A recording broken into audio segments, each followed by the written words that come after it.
औलाद विवाह नहीं करना चाहती, सेवा करना चाहती है माँ की, और माँ जो है पूजा पाठ और तंत्र मंत्र करवाती घूम रही गुप्प चुप्प कि छोरा ब्याह कर ले, पंडित जी ब्याह ऐसा कुछ करो, ब्याह कर ले छोरा, छोरा भजन करना चाहे, छोरा बाबा बनना चाह रहा है।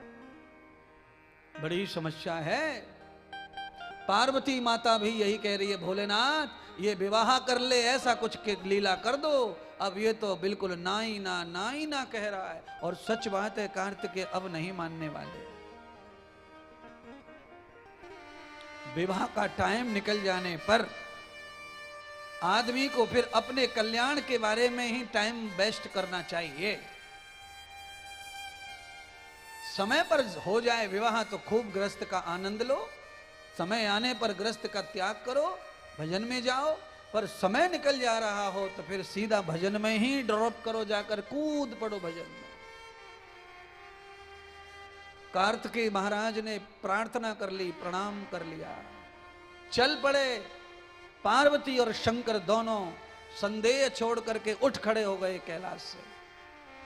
कार्तिकेय आगे आगे, पार्वती और शंकर पीछे पीछे।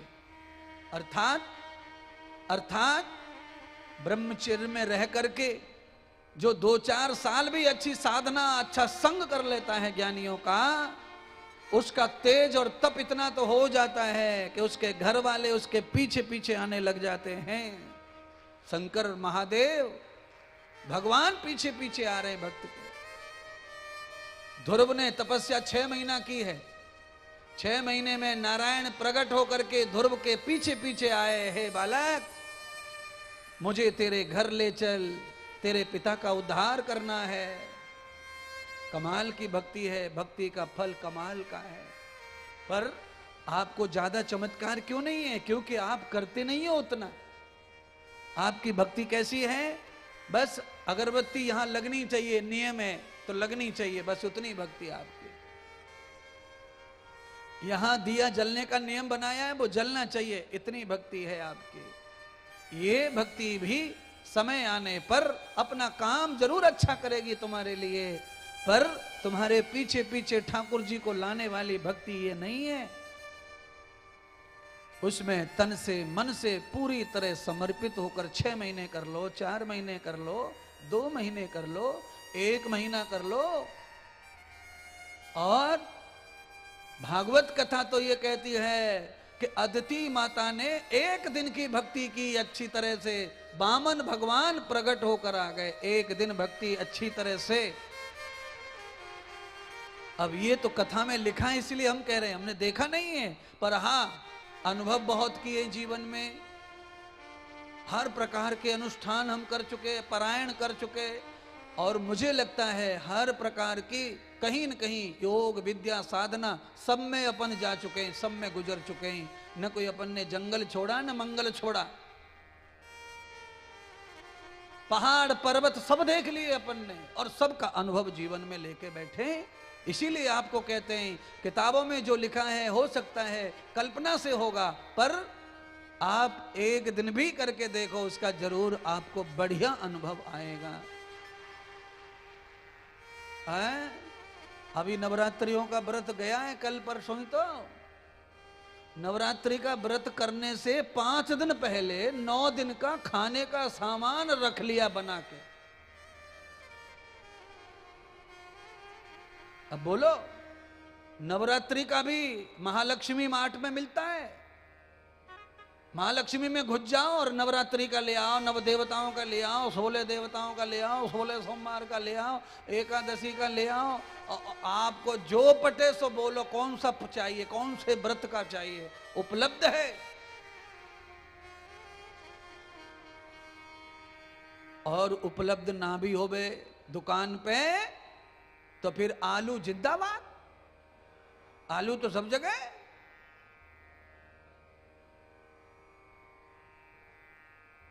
मैं किसी के व्रत पर उंगली नहीं उठा रहा हूं, ये भी अच्छा है, कम से कम कुछ हल्का खा के दिन कटता है, वो भी अच्छा ही है शरीर के लिए।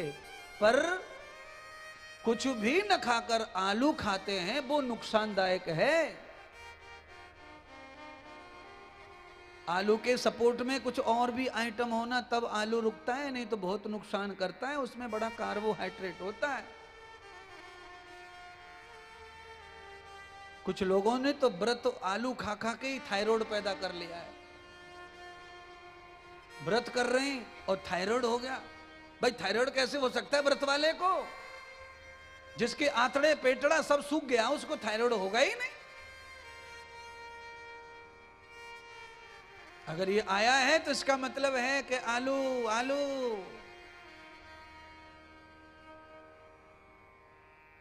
साबूदानों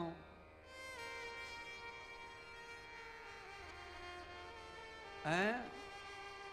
ये साबूदाने से अच्छा तो वो फिल्म के गाने का दाना अच्छा है। वो कौन सा दाना है? अनार दाना है। अनार दाना खाओगे व्रत में तो कम से कम पेट अच्छा रहेगा।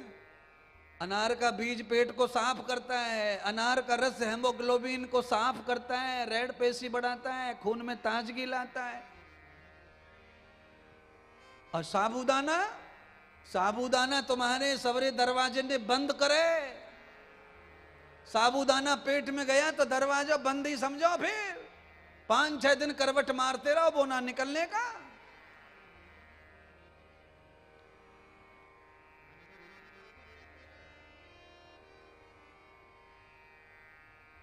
कौच पर्वत पर चले गए महादेव। पार्वती अपने बेटे के पीछे पीछे। कार्तिकेय महाराज ने कौच पर्वत पर जाकर अपना आसन लगा दिया। अब यहां से मैं नहीं जाऊंगा। त्वया रूपस्य ध्यानम प्रपन्न बुद्धिम। अब मेरी बुद्धि में आपके ध्यान के अलावा दूसरा कोई विषय नहीं है। इसलिए हे माताश्री, पिताश्री, आप जाइए और अपने नाती पोती में आप खुश रहिए। अब आप मुझे मत विघ्न करो। मेरा भजन अब प्रारंभ हो गया है और मैं तो आपका ही ध्यान कर रहा हूं माते, आपका ही स्वरूप कर रहा हूं और मुझे अब आपकी सेवा के अलावा कुछ नहीं चाहिए। पर माता तो ममता में डूबी है, पुत्र तृष्णा में डूब गई। महादेव भी अमावस्या से पूर्णिमा माता पार्वती बैठी रही मनाने के लिए। जैसे ही पूर्णमासी आई महादेव खड़े हो गए। पार्वती को कहा तू आराम कर ले, 15 दिन हो गए तुझे जगते जगते। अब महादेव जग रहे हैं पूर्णिमा से अमावस्या तक, बालक को मनाने में लगे हैं। कैसी रीत है ये? आज भक्त पूज रहा है और भगवान पूज रहे हैं। ये भजन सच्चा होगा तो ही संभव है। कार्तिकेय का भजन पक्का है, इसीलिए पूजापा हो रहा है। ठाकुर जी, माता श्री सब पूज रहे महाराज। अंत तो गत्वा कथा ये कहती है, भगवान सूत जी कहते हैं, सौनक जी, कार्तिकेय ने पार्वती और महादेव दोनों को इतना मजबूर कर दिया कि उन्होंने आखिर में यह निश्चय कर दिया कि हे कार्तिकेय, अब हम हमेशा के लिए तुम्हारे साथ ही रहेंगे। शंकर पार्वती दोनों साथ रहने लग गए।